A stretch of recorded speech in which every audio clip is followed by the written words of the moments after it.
Kalian pernah nggak sih merasa terjebak dalam situasi yang super genting, di mana salah satu langkah bisa berakibat fatal? Nah, hari ini kita bakal bahas seorang tokoh legendaris yang bukan cuma sering terjebak, tapi juga selalu bisa lolos dengan cara yang luar biasa cerdik dan kocak. Siapa lagi kalau bukan Abu Nawas? Kita akan bongkar kisah-kisah paling menegangkan di mana Abu Nawas harus berhadapan langsung dengan ancaman hukuman mati dari Raja Harun al-Rashid. Tapi ujung-ujungnya malah bikin sang raja tertawa terpingkal-pingkal. Ini bukan sekadar dongeng, tapi pelajaran tentang bagaimana kecerdasan, humor, dan keberanian bisa menjadi senjata paling ampuh. Siap-siap ya, karena cerita hari ini bakal bikin kita kagum sekaligus ngakak. Kita mulai dari salah satu kisah yang paling ikonik. Suatu hari, Raja Harun al-Rashid sedang dalam suasana hati yang buruk. Entah kenapa, Raja tiba-tiba memanggil Abu Nawas dan memberinya perintah yang mustahil. Abu Nawas, aku perintahkan kau untuk membangun istana di angkasa. Jika dalam waktu seminggu kau gagal, kepalamu akan kupenggal. Bayangin, gimana paniknya Abu Nawas. Siapapun pasti langsung pasrah. Tapi Abu Nawas justru pulang dengan tenang. Selama beberapa hari, ia tidak melakukan apa-apa. Para tetangga mulai berbisik, habislah riwayat Abu Nawas kali ini. Tepat di hari ke-7, Abu Nawas datang ke istana dengan membawa beberapa anak kecil yang sedang asyik bermain layang-layang. Raja pun bertanya dengan nada sinis, "Mana istana di angkasa yang aku perintahkan?" Dengan santai, Abu Nawas menjawab, "Ampun, Baginda Raja. Istana megahnya sudah hampir jadi. Para tukangnya sedang bekerja keras di atas sana. Tapi mereka kehabisan bahan bangunan. Karena itu, saya membawa anak-anak ini untuk meminta tolong Baginda melemparkan tali berisi pasir dan batu bata ini ke atas sana." Raja terdiam sejenak, lalu tertawa terbahak-bahak. Abu Nawas, mana mungkin aku bisa melemparkan bahan bangunan setinggi itu ke langit?" Abu Nawas langsung menyahut, "Nah, Baginda Raja sendiri tahu tidak mungkin melemparkan bahan ke atas sana. Lalu, bagaimana mungkin saya, seorang manusia biasa, bisa membangun istana di tempat yang tidak bisa dijangkau?" Seketika, kemarahan Raja sirna, digantikan oleh tawa dan kekaguman. Abu Nawas tidak hanya selamat, tapi juga dihadiahi sekantong emas. Kisah lainnya nggak kalah seru. Kali ini, Raja menantang Abu Nawas untuk menjawab pertanyaan yang menjebak. "Abu Nawas, coba katakan padaku, mana yang lebih banyak, jumlah bintang di langit atau jumlah ikan di lautan?" Pertanyaan ini jelas mustahil dijawab. Kalau salah, hukuman sudah pasti menanti. Abu Nawas berpikir sejenak, lalu dengan yakin menjawab, "Tentu saja lebih banyak jumlah ikan di lautan, Baginda." Raja penasaran, "Apa buktinya?" Abu Nawas menjawab dengan licik, "Buktinya sederhana, karena begitu banyak ikan yang ditangkap setiap hari untuk dimakan oleh seluruh penduduk negeri. Jumlah bintang di langit tetap utuh, tidak ada yang berkurang satupun." Raja kembali dibuat tak bisa berkata-kata. Logika Abu Nawas memang terdengar aneh, tapi sulit untuk dibantah saat itu juga. Sekali lagi, Abu Nawas selamat dari ancaman berkat kepandaiannya memutarbalikkan logika. Tapi, ancaman paling serius mungkin datang saat Abu Nawas dituduh menghina raja.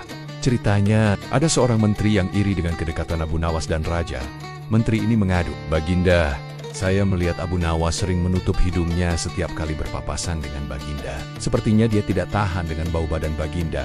Wah, ini tuduhan serius. Raja pun murka dan langsung memanggil Abu Nawas. Tanpa basa-basi, Raja bertanya, "Benarkah kau selalu menutup hidungmu karena bau badanku tidak sedap?" Abu Nawas yang cerdik sudah menduga ini adalah jebakan. Dia tidak bisa bilang ya karena itu menghina raja. Tapi kalau bilang tidak, si menteri akan menuduhnya berbohong. Lalu, apa yang dilakukan Abu Nawas? Dia menjawab, "Ampun Baginda Raja, sebenarnya hamba memiliki masalah. Hamba tidak tahan dengan bau wangi yang terlalu kuat. Parfum Baginda yang semerbak itu membuat hamba pusing. Itulah sebabnya hamba harus menutup hidung." Mendengar jawaban ini, Raja langsung merasa tersanjung. Ternyata, yang dikira penghinaan justru adalah sebuah pujian yang unik. Raja malah merasa parfumnya begitu istimewa sampai-sampai membuat orang pusing. Sementara itu, si menteri yang mencoba menjebak Abu Nawas hanya bisa menunduk malu. Rencananya gagal total. Kisah selanjutnya bahkan lebih gila lagi. Raja memerintahkan Abu Nawas untuk datang ke istana pada hari Jumat dengan menunggangi keledai. Tapi dengan syarat aneh.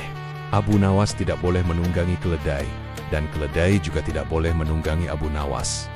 Aneh kan? Bagaimana caranya datang bersama keledai tanpa ada yang menunggangi satu sama lain? Orang lain mungkin sudah menyerah, tapi Abu Nawas punya ide brilian. Pada hari yang ditentukan, seluruh isi istana menunggu dengan penasaran. Tak lama kemudian, muncullah Abu Nawas. Dia berjalan menuju istana. dan di belakangnya, seekor keledai mengikutinya sambil membawa sebuah pelana di punggungnya. Raja bingung. Abu Nawas, kau tidak menunggangi keledaimu. Abu Nawas menjawab, benar Baginda, saya berjalan kaki. Raja bertanya lagi, lalu kenapa keledaimu membawa pelana? Dengan senyum khasnya, Abu Nawas menjawab, nah, itulah masalahnya Baginda. Saya sudah bilang pada keledai ini untuk tidak membawa pelana. Tapi dia keras kepala dan bersikeras ingin membawanya sendiri. Saya tidak menungganginya, dan dia juga tidak menunggangi saya. Kami hanya berjalan bersama. Istana pun kembali riuh dengan tawa. Raja Harun al-Rashid sampai memegang perutnya karena geli melihat tingkah dan jawaban Abu Nawas yang super kreatif.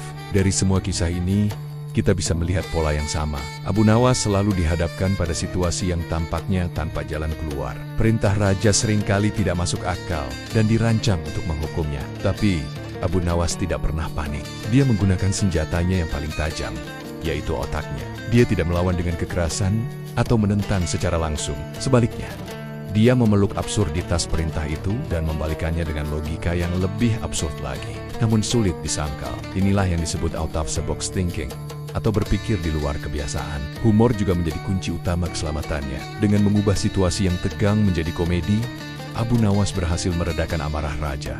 Tawa adalah emosi yang kuat. Sulit bagi seseorang untuk tetap marah pada orang yang baru saja membuatnya tertawa terbahak-bahak. Raja Harun al-Rashid, meskipun seorang penguasa yang tegas, ternyata juga seorang manusia yang bisa menikmati lelucon cerdas. Hubungan mereka yang unik ini menunjukkan bahwa bahkan dalam struktur kekuasaan yang paling kaku sekalipun, ada ruang untuk kecerdasan dan humor. Jadi, apa pelajaran yang bisa kita petik dari Abu Nawas? Pertama, dalam menghadapi masalah, jangan langsung panik.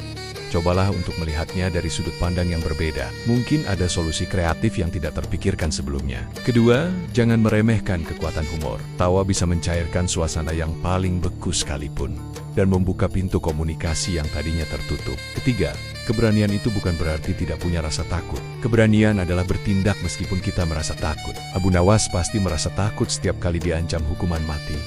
Tapi ia tetap menggunakan akalnya untuk mencari jalan keluar.